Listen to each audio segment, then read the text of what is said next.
until we restore the supernatural to the church.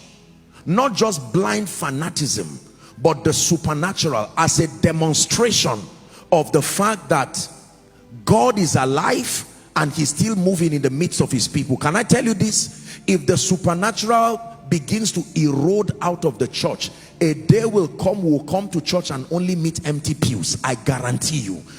Today in our world, there are options. I hope you know that. Oh yes, sir, there are options. Do not downplay the desperation of people and how far people can go when they are desperate. We have no right to keep telling people, don't go to idol worshippers, don't go to anyone, don't worship any other God, just come to Jesus. Now they come. And then we tell them, don't worry, he will do something. I spoke to him yesterday, he just said he's still working.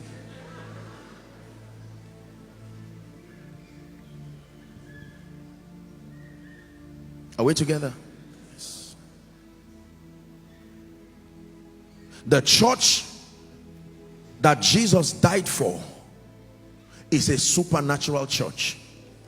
The supernatural is not for preachers. The supernatural is not for apostles. The supernatural is not for prophets. The supernatural, please look at me. The supernatural is not for those in ministry. The supernatural is for believers. The moment you come into this faith life, you have come into a supernatural life in every way. You must expect the supernatural, not just supernatural events, supernatural living. Not just supernatural events, supernatural living. That this becomes your default state.